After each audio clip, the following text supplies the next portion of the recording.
The silent observers. The Grand Archean Observatory hung like a crystalline spider web in the void between stars, its delicate sensors stretching across light-years of space. In its central chamber, High Observer Xirax studied the latest reports from Earth with what passed for amusement among his kind. His iridescent scales shifted through shades of smug satisfaction as he gestured to his assembled colleagues. "Observe," he said, manipulating the holographic display. "They've barely established colonies on 3 of their neighboring planets, and they celebrate as if they've conquered the galaxy." The assembled Archean scientists chittered in shared derision as images of human celebrations flickered through the air. "Such primitive enthusiasm," remarked secondary observer Ixel, her neck frills rippling. "Though I must admit, they are persistent." Xirax dismissed the comment with a wave of his primary manipulator. "Persistence without sophistication is merely stubbornness. They don't even realize we've been watching them for the past 50 years. If only they knew how wrong they were." Deep within the Armstrong lunar base, Dr. Sarah Chen stood before the Oversight Council, her expression carefully neutral as she delivered her report. The chamber was spartanly furnished, a deliberate choice that reflected humanity's current strategy. "The Archeans continue to believe their observation posts are undetected," she said, her voice steady. "They're maintaining their standard patrol patterns around Sol's heliopause. Our passive sensors have logged 47 distinct vessels in the past month alone." General Marcus Rivera leaned forward, his dark eyes reflecting the holographic display. "And they still haven't detected our quantum communication network." "No, sir. They're looking for tachyon bursts or gravitational wavelengths. The idea that we've mastered quantum entanglement communication appears to be beyond their consideration." The room fell silent as the implications settled. Humanity had learned early in their space age that they weren't alone, and that the galaxy's older species had some very specific ideas about how civilizations should develop. "Show me the latest on Project Sanctuary," ordered Council Chair Helena Rosenberg, her silver hair gleaming under the soft lights. Dr. Chen nodded, bringing up a new display. "We've successfully completed the evacuation simulations for all major population centers. In the event of hostile action, we can move 90% of Earth's population to our shielded underground arcologies within 48 hours, which the Archeans believe are merely primitive subway systems," added Rivera with a tight smile. "Correct. They're also still convinced our orbital defense platforms are simple communication satellites. Their latest intelligence report to their high command, which we intercepted this morning, continues to classify us as a Level 2 pre-contact species." Chair Rosenberg's expression hardened. "And the Hawking Initiative? Ready for deployment, but..." Dr. Chen hesitated. "We're still hoping it won't be necessary." The room grew tenser. The Hawking Initiative represented humanity's ultimate insurance policy, the culmination of decades of hidden technological development. The Archeans, in their arrogance, had never questioned why humans seemed to progress so slowly in some areas, while making inexplicable leaps in others. "New contact," announced the AI interface suddenly. "Archean vessel approaching the Galileo colony ship. They're on an intercept course." The council members exchanged glances. The Galileo carried 10,000 civilians, families heading to establish a new settlement in the Ta Ceti system. On paper, it was a primitive generation ship, the kind of vessel a Level 2 civilization might build. In reality, it was considerably more sophisticated, but revealing that fact would mean showing their hand. "They wouldn't dare," whispered someone. But they did. The Archean cruiser deployed its tractor beam, catching the Galileo in its grip. Their transmission was practically dripping with condescension as it came through. "Primitive vessel, you have entered restricted space. Your navigation methods are clearly inadequate for safe space travel. We will escort you back to your solar system. For your own protection, of course." In the council chamber, faces hardened. This wasn't the first time the Archeans had interfered with human ships, but it was the first time they targeted civilians in such numbers. "Dr. Chen," said Chair Rosenberg quietly, Begin preparations for Phase 1. General Rivera, put our forces on silent alert. It seems the Arctians need to learn that humanity's patience wasn't born of weakness. It was a choice. And their worst mistake, added Rivera grimly, was making us choose differently. As alarms silently rippled through humanity's hidden military installations and research centers, the Arctians congratulated themselves on another successful intervention to protect a primitive species. In their vast observation complex, High Observer Xerax added another note to his report on human behavior patterns. Continues to display admirable docility when corrected by superior species. If he had known what was happening beneath the surface of human civilization at that moment, he would have chosen his words very differently. But the Arctians had made their judgment about humanity long ago, and they were about to learn the cost of their presumption. In her private office, Dr. Chen opened a secure channel to humanity's hidden fleets. Execute Protocol Omega, she ordered. But remember, maintain the facade until otherwise ordered. Let them keep believing we're primitive and docile. She paused, looking at the image of Earth rotating slowly in the holographic display.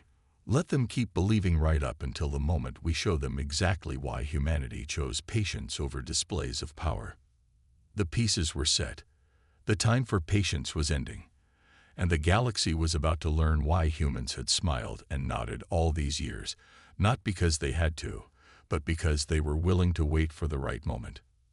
That moment had finally arrived. The calculated response. The Arctian High Council chamber was designed to intimidate. Its crystalline spires reached hundreds of meters into the artificial atmosphere, and its transparent floors revealed the cold void of space below. But Ambassador Michael Okonjo stood unimpressed, his dark diplomatic suit a stark contrast to the flowing, iridescent robes of the alien counselors. "Esteemed members of the High Council," he began, his voice steady and measured. "The United Earth Government requests an explanation for the detention of our colony ship Galileo." High Counselor Zixtal leaned forward, mandibles clicking in what humans had long ago learned was their expression of patronizing amusement. "My dear Ambassador, we've been through this. Your species' attempt at interstellar travel was admirable, but ultimately dangerous. We simply couldn't allow such an obsolete vessel to endanger established trade routes." "I see." Okonjo consulted his datapad, a deliberately clunky device that the Arctians believed represented the pinnacle of human technology. "And these trade routes, they wouldn't happen to be the same ones that were empty when we filed our flight plan 3 months ago." In her command center on Luna, Dr. Chen watched the exchange through quantum-encrypted feeds. "They're not even trying to hide their lies anymore," she noted to General Rivera, who stood beside her studying tactical displays that showed the true positions of both human and Arctian forces. "They never had to before," Rivera replied. "Until now, every species they've encountered either fought back immediately and lost, or submitted entirely. Our patience confused them, so they filled in the blanks with their own assumptions." On the main screen, the diplomatic exchange continued. The Arctians were now lecturing Okonjo about the complexities of space travel that they believed humans couldn't possibly understand. What they didn't know was that every condescending word was being recorded and transmitted to every human colony and ship in the sector. The time for subtle responses was ending. "Initialize Revelation Protocol Alpha," Chen ordered. Throughout the solar system, hidden quantum computers began their work. In the Arctian Council chamber, something unexpected happened. Their holographic displays flickered, just for a moment, but enough to make several counselors shift uncomfortably. Their technical systems had never malfunctioned before. "As I was saying," High Counselor Zixtal continued, trying to ignore the glitch, "your species simply isn't ready for independent interstellar travel. We're happy to provide escort services for a reasonable fee." The displays flickered again. This time, for 3 full seconds, they showed something impossible. A complete map of every Arctian observation post around Earth, along with their patrol routes and communication frequencies. Ambassador Okonjo allowed himself a small smile. "Is everything all right, High Counselor?" Your systems seem unstable. A minor technical issue, Zixtal snapped, but there was an edge of uncertainty in his voice.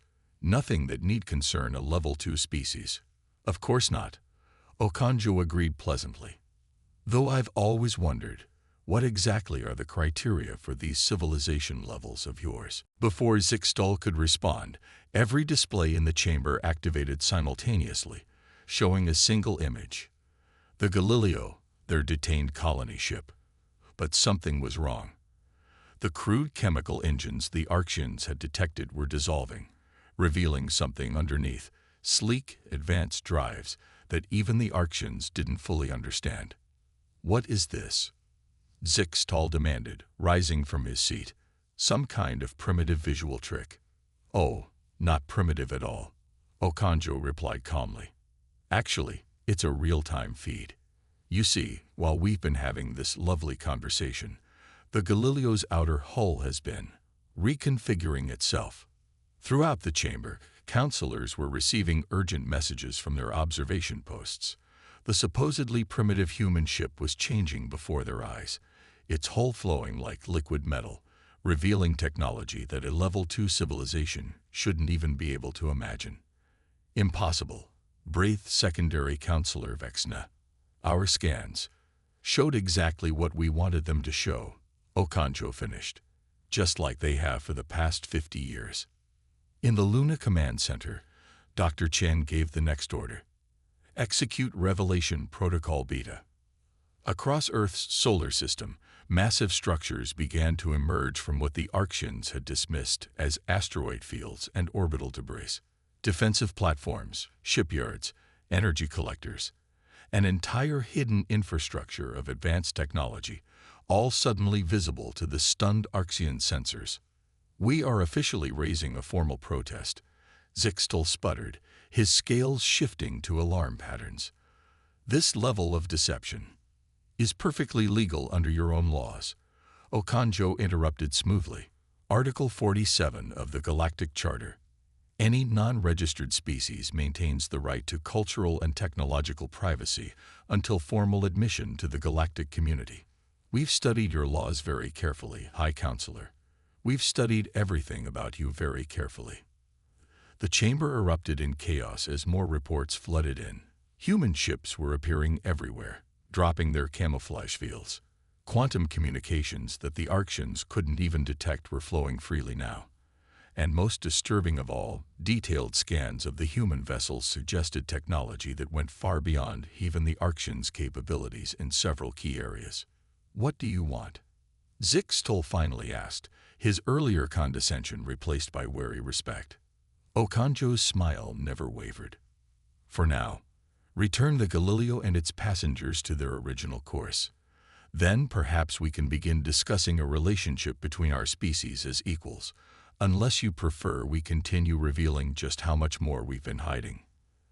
As the Archean Council scrambled to respond, Dr. Chen and General Rivera watched with grim satisfaction.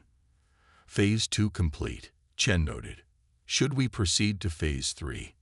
Rivera studied the tactical displays, showing the Archean ships frantically repositioning themselves. Not yet. Let them stew in the knowledge that they never really knew what they were dealing with. The fear of what else we might be hiding will be more effective than showing them everything at once.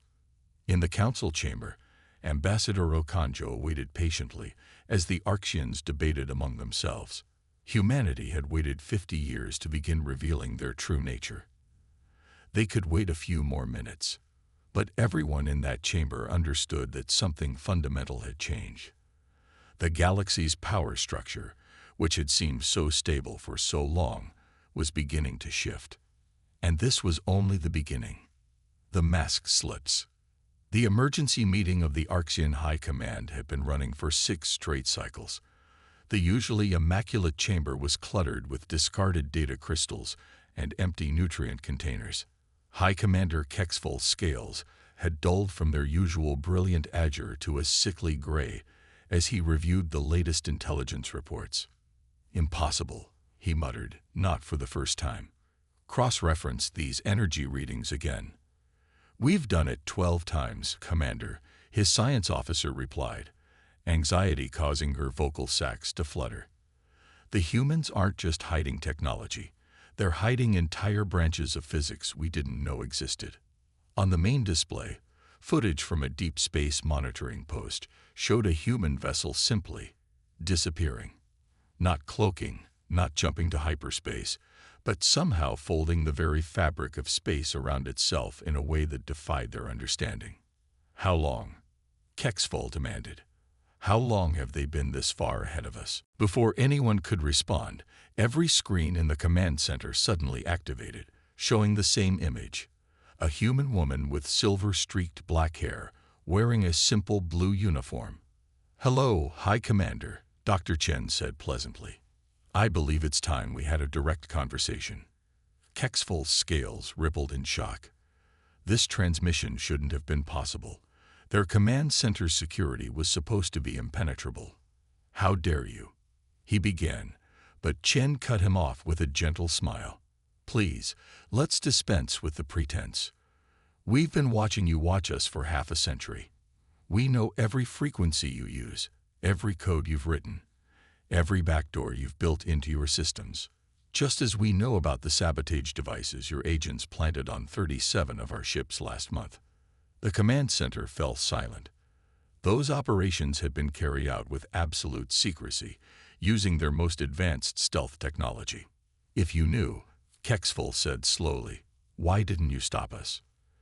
"Because we wanted to understand why you were doing it.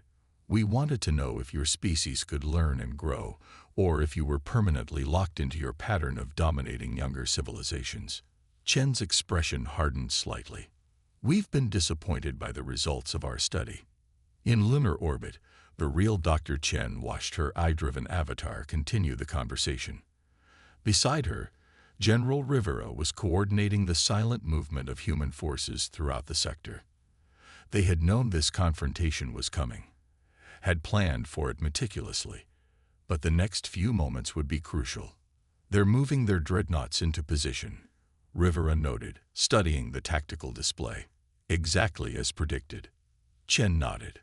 "They always resort to military power when their sense of superiority is threatened.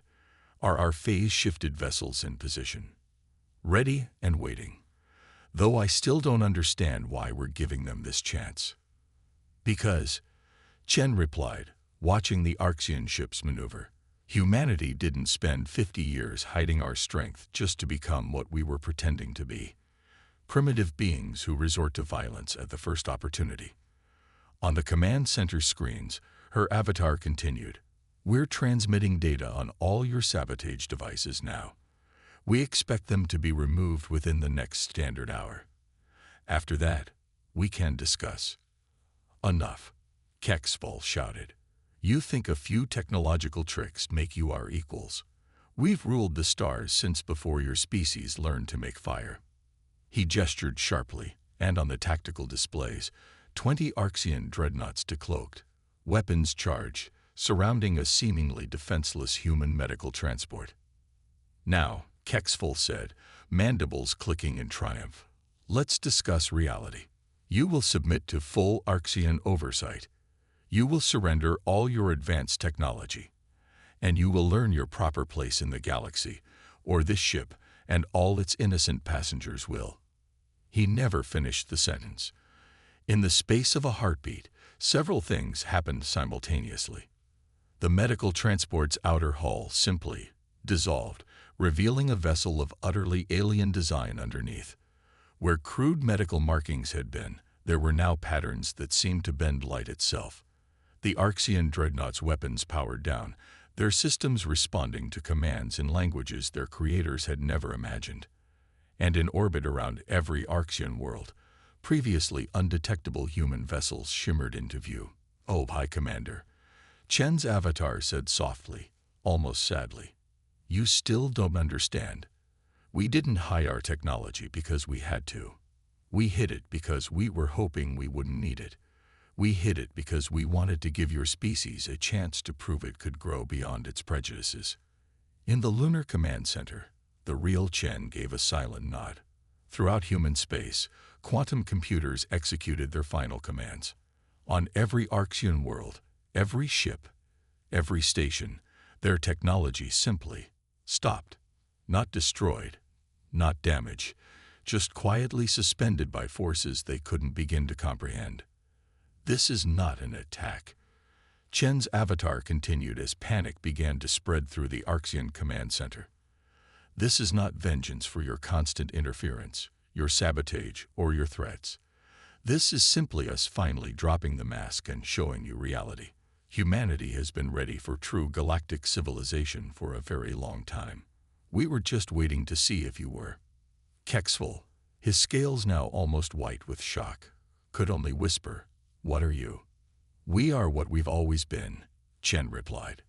"A species that chose patience over power, hope over hatred, and diplomacy over dominance. But make no mistake, we chose those things. We were never forced into them by weakness." The medical transport, now revealed in its true form, began to move. But instead of fleeing the Arxian dreadnoughts, it began methodically healing the damage their sabotage devices had caused to nearby space. Reality itself seemed to ripple around it as it worked. "You have one standard day," Chen's avatar concluded. "Use it to decide if you're ready to join us as equals in the galaxy we all share. We'll be waiting." As the transmission ended, the Arxian High Command sat in stunned silence, watching their mighty dreadnoughts hang powerless in space, surrounded by technology they couldn't even properly perceive. The galaxy was changing. The only question was whether the Arxians could change with it. The awakening storm. The Galactic Assembly had never seen such chaos. Representatives from 200 species crowded the ancient chamber, their voices rising in a cacophony of fear, anger, and disbelief. The news was spreading faster than hyperspace communications could carry it. Humanity wasn't just advanced, they had fundamentally rewritten the rules of what was possible. In the center of the storm, Ambassador Okanjo stood calmly at the speaker's podium. Behind him, holographic displays showed the impossible. Arxian defense systems, the most sophisticated in known space, hanging dormant. Their mighty fleets reduced to drifting monuments. And most disturbing of all, human ships casually ignoring what every species had thought were the immutable laws of physics. "The time has come," Okanjo announced, his voice cutting through the chaos, "for honesty between species." The Assembly's central AI attempted to restore order, its crystalline avatar flickering with strain. As the noise finally subsided, a Meraxian delegate, their tentacles flushed dark with emotion, rose to speak. "You've hidden your true nature for decades," they accused. "How can you speak of honesty?" In the Lunar Command Center, Dr. Chen watched the assembly feed with General Rivera. "They still don't understand," she murmured. "Even now, they think this was about deception." "Show them," Rivera suggested quietly. Chen nodded and sent the signal. In the assembly chamber, the holographic displays shifted. Now they showed Earth's history, but not the sanitized version humanity had allowed the galaxy to see. Instead, it showed their true journey. The discovery of quantum manipulation not through chance, but through systematic exploration. The development of consciousness transfer technology, not to cheat death, but to understand life itself. The mastery of space-time manipulation, not for conquest, but for preservation. "We hid," Okanjo continued, "because our scientists discovered something troubling in their first experiments with faster-than-light travel. Something that explained why so many advanced civilizations turned to dominance and control."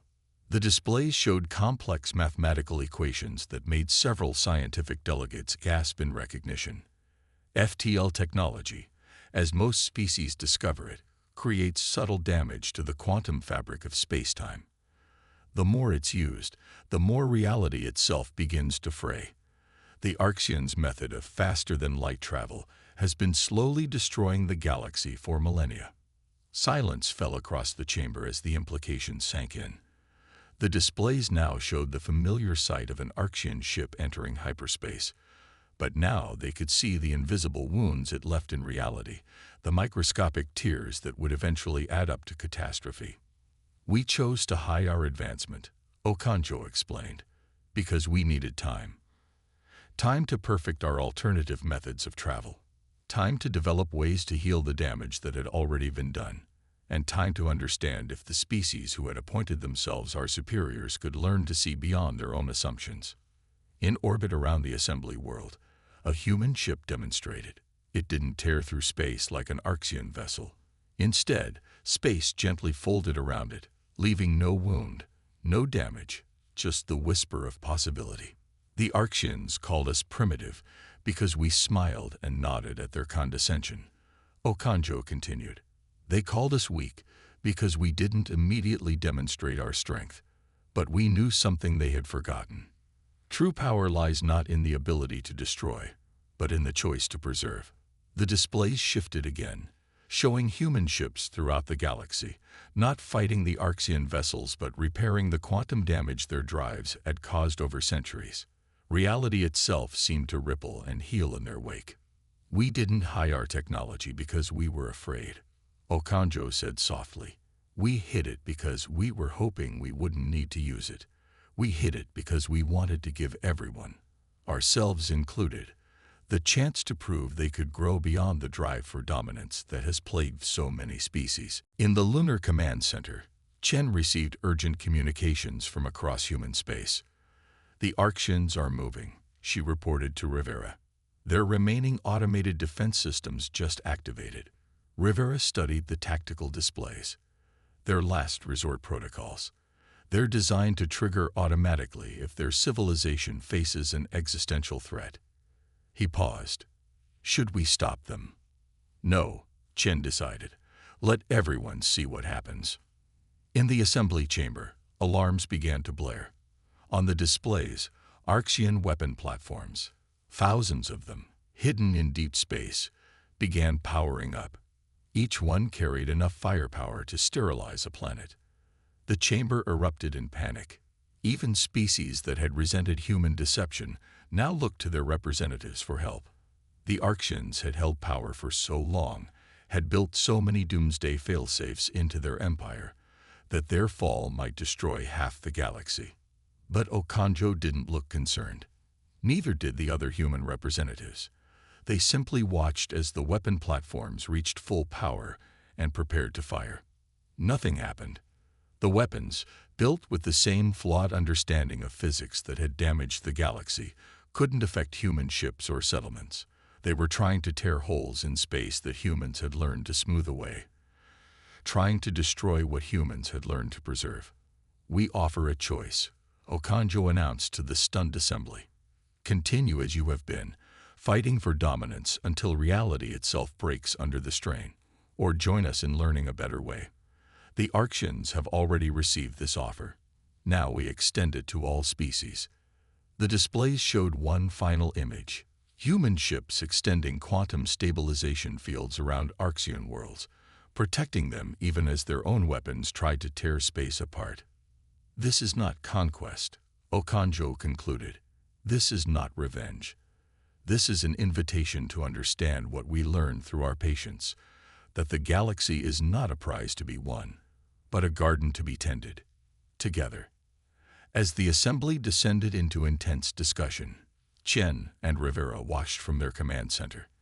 The galaxy's power structure was shifting, not through violence or dominance, but through the simple revelation of a better way. Do you think they'll accept? Rivera asked. Chen smiled, watching the quantum damage around Archean worlds slowly heal under human care. They'll have to. We're not giving them a choice between submission and destruction, like they always did. We're giving them a choice between destruction and growth. And deep down, every species knows which is the right choice.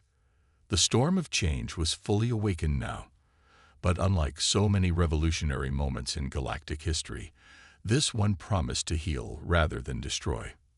The New Order.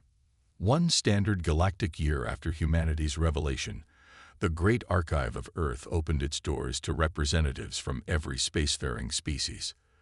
The vast underground complex, hidden beneath the Pacific Ocean for decades, contained something more valuable than technology or weapons. It contained truth. Dr. Sarah Chen, now serving as Earth's chief ambassador to the Reformed Galactic Council, stood before the assembled delegates. The chamber, built from crystalline quantum computers that doubled as architectural elements, hummed with possibilities. "Welcome," she began, "to humanity's real history." The archives activated, surrounding the delegates with immersive holograms. They saw Earth's first detection of alien observers, centuries earlier than anyone had suspected. They watched humanity's leaders make the conscious decision not to announce their discovery. Instead, they had chosen a longer, harder path. "We knew we were being watched," Chen explained. "We knew we were being judged, but more importantly, we understood why." The archives showed the human scientists who had first discovered the quantum damage caused by conventional FTL travel. They watched as humanity made the deliberate choice to slow their visible progress, to seem less advanced than they were, all while working in secret to find a better way. Former High Commander Kexful, now serving as the Arxian representative to the Reformed Council, spoke up. His scales, once brilliant with arrogance, now showed patterns of humility learned through hard experience. "You could have conquered us at any time," he said. "Why the deception? Why the patience?" Chen smiled. "Because conquest wasn't the point. Never was." She gestured, and the archives showed humanity's true achievement: the development of quantum harmonization theory, a completely new understanding of how consciousness, technology, and reality intertwined. "We discovered something remarkable," she continued. "The universe isn't just physics and matter. It's a symphony of consciousness and possibility. The more aware a species becomes, the more responsibility they have to maintain the harmony." The archives demonstrated. Conventional FTL drives had torn through space like a child smashing piano keys, while human quantum ships moved through reality like master musicians playing a complex chord. "This is why we waited," Chen explained. "Why we watched. We needed to understand if other species could learn this truth, if they could grow beyond the desire to dominate and into the responsibility to preserve." In the Lunar Command Center, now a museum piece itself, General Rivera stood with Ambassador Okonjo, watching the presentation. "They're finally beginning to understand," Rivera noted. "Some faster than others," Okonjo replied, studying the reactions of various delegates. "Some showed excitement, others fear, and a few, particularly among the older species, showed shame as they realized how close they had come to irreparably damaging the fabric of spacetime." Back in the archive chamber, Chen activated the final display, a real-time visualization of the galaxy's quantum structure. The wounds from centuries of destructive FTL travel were healing, knitting themselves back together under the influence of human harmonization technology freely shared with other species. "This is the real power humanity was hiding," she said softly.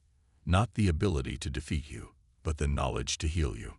Not the technology to dominate, but the wisdom to wait until the right moment to help." A Maraxian delegate, their tentacles now glowing with understanding, asked, "But what happens now? How do we proceed?" Chen's response was interrupted by a new alarm, something that surprised even her. The archive's quantum sensors had detected something massive approaching the galaxy. Something old, something aware. "Perfect timing," she said, surprising the delegates with her smile. "We've been waiting for this." The main display shifted to show an enormous entity, composed of pure quantum energy, approaching the Milky Way. It was a guardian, one of the ancient beings that had first seeded consciousness throughout the universe. "You see," Chen explained to the stunned audience, "this was the final test. The guardians returned periodically to check on their gardens. The last time they visited, they found our galaxy torn by quantum damage, its species locked in cycles of dominance and submission. They left disappointed. The guardians' consciousness touched their own, and every being in the chamber understood humanity's long patience, their careful preparation, their choice to heal rather than harm. It had all been leading to this moment. We knew they were coming," Chen continued. We knew we had to prove that consciousness in our galaxy had evolved beyond destruction. Not through force, not through dominance, but through the willing cooperation of all species. The Guardians' approval radiated through quantum space. Humanity had done more than advance technologically. They had shepherded an entire galaxy toward a more harmonious way of existence. In that moment, every delegate understood the truth. Humanity's greatest strength had never been their hidden technology or their advanced physics. It had been their willingness to wait, to endure being thought primitive, all to ensure that when power finally came, it would be used wisely. So, Chen said, addressing both the delegates and the watching Guardian, "Shall we begin the real work? There are more galaxies out there, more species learning these same hard lessons. And now that we've proven ourselves worthy of the Guardian's trust, we have a greater responsibility to help others learn what we learned through our patience." As the delegates filed out of the archive chamber, forever changed by what they had witnessed, Chen shared a quiet moment with Kexval. "We never hated you," she told the former Arxian commander. "We were all playing our parts in a greater symphony than we knew. And now, finally, we can all play it together." The Guardian's presence illuminated the galaxy, its ancient consciousness resonating with the harmony humanity had helped create. A new age was beginning, not one of dominance and submission, but of growth and preservation. The long patience had ended. The real work was just beginning.